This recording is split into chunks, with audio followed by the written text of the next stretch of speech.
Welcome to Redtastic. Story 1.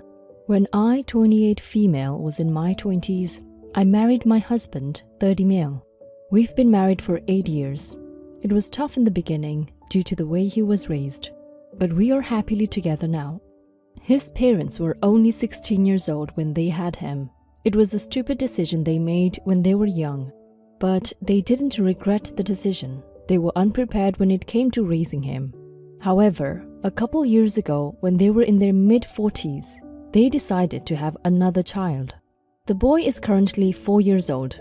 They mentioned multiple times to us that it would be easier for them to take care of the child, as they have more knowledge and experience compared to the past, when they raised my husband. We both knew that they were quite lazy and selfish, as they would often ask me to do basic things for them, like cleaning their own house and such. They soon started to rely on us to take care of the kid from time to time, sometimes lasting multiple days at a time. This clearly showed us their incompetence with caring and raising the boy. Because of their rash and sudden decision, my in-laws came to me and my husband with a proposal. They suggested that we adopt the child. We were young, married, and would be better suited to raise the kid in their eyes. They stressed the point that it helped them grow together as a couple, as it did when raising my husband.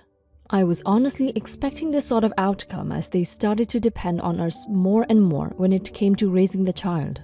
However, I was the one who had to make the final decision, as my husband was stuck in between. He didn't want to upset his parents or me. He knew that I had a lot on my plate with work and household chores, so he didn't want to push me into a decision. My husband has a lot of free time on his hands, but on the other hand, he didn't feel like he was ready to raise a child. We planned on having a kid, but not like this.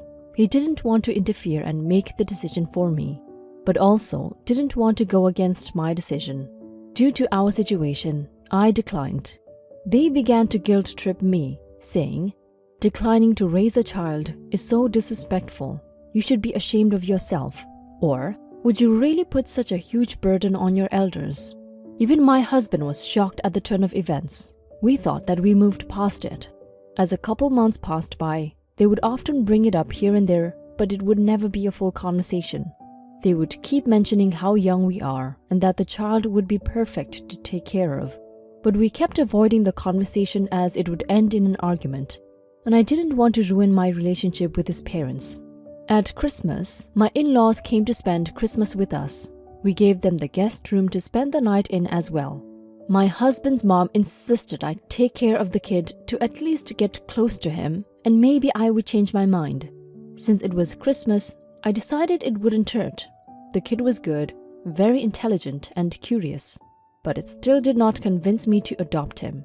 My in-laws saw that I wasn't having a bad time and asked again if I would want to adopt their child. I told them that I don't want somebody's kid. I would much prefer my own baby, and either way, I'm not ready to raise a child. My in-laws were furious, said I was disrespectful and that they couldn't believe that their son married me. My husband defended me with those allegations, saying that we as a couple were simply not ready to deal with such a huge commitment. It quickly turned into an argument. My in-laws began calling me incompetent and not caring enough, completely ignoring all the simple chores I did for them, and said I do nothing for the family. We all went to bed after ending Christmas on a bad note. When I woke up, my husband's parents were nowhere to be seen. They were not in our living room or the guest room. To our surprise, we found that their child was left behind. We kept calling them. After an hour of waiting, they finally picked up. They said that they were going to retire in Thailand and leave everything behind, and were on the way to the flight as they spoke. My in-laws told my husband, "Just man up and adopt the kid with your useless wife." My husband was infuriated and did not know what to do. I told him we should call Child Protective Services, as they would know what to do in this situation. We called CPS. They said that what the in-laws did was absurd, and that they wouldn't be allowed to leave this country. We were told to take care of the child for a couple of hours while they solved the issue, as at least the kid would be somewhere familiar and wouldn't be scared. Hours later, my mother-in-law called husband shrieking because it turned out they were detained at the airport and now currently being transported back home. She called us insane for reporting them instead of resolving this as adults. That we are unfeeling cold a-holes for not doing this one little thing for them. Then we got a string of calls from the rest of the family asking us the same things. Now we're wondering if we're really the a-holes in this situation. Update. Hello everyone. Thank you for the support. It means a lot. Here's the update everyone wanted. My in-laws are currently under investigation to see if they are suitable parents for the boy, as what they did was outrageous. Apparently, they're also under a psychiatric evaluation as well. God knows what's gonna happen to them.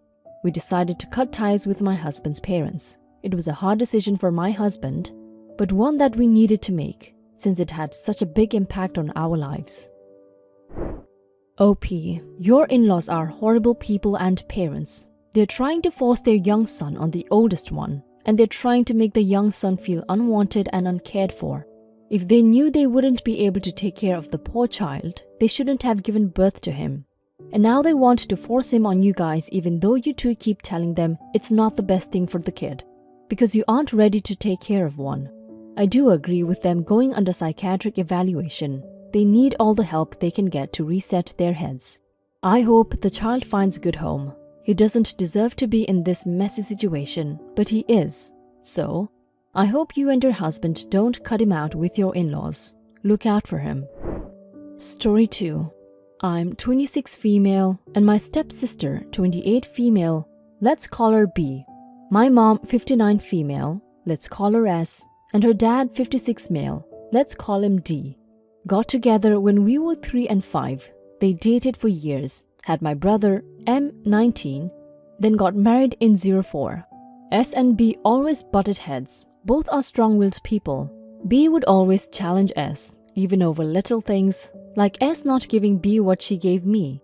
S was always extremely fair. She knew B would keep track, starting arguments and drama out of thin air. It put a strain on our family for years. B now lives hours away, with little to no contact with family unless she needs something, and now claims she is a free spirit and a child of Mother Earth. She makes claims that she can cure any illness like cancer, which my papa passed away from, by concentrating putting your mind to it. This hurt our family as papa was a very strong person, yet succumbed to this. Now to the main issue. My maternal grandpa, Papa, passed away in December of 2018. Heartbreaking for all of us. Grandparents had moved to FL years ago, snowbirds, and the family had decided to wait for the service with his ashes until the ground thawed. From WI, agreed to have the service on Mother's Day weekend so my Nana wouldn't be alone. The 5 of us traveled 4.5 hours and the entire family stayed in a resort so we could be together. The entire time, B is terrible to my mother, complaining about accommodations, the food, claims she's vegan but ate red steak off my plate at the restaurant, and ordered her own $36 meal. The bed, how she should have her own room. She needs to meet with friends from college while we're in the city, which was her college town. S&D agreed to let B meet friends, anything to de-escalate conflict. All adults, Nana's children, were going to brunch and the cousins would stay behind at the resort. B found out about this and cried about not being included with the adults for brunch, though she had prior plans. The whole family agreed to bring their children to brunch. We get ready to go. B needs to go for a run, last minute, needs to meet college friend for coffee, then needed to shower. Everyone's plans were set back for her and she complains about S, bad-mouthing her the entire time. Keep in mind, this is S's father's funeral service. On the ride home, I finally had enough of B's comments and snapped. She had hurt my grieving mother all weekend, in countless ways. S lost her father for Christ's sake, and I had lost my grandfather.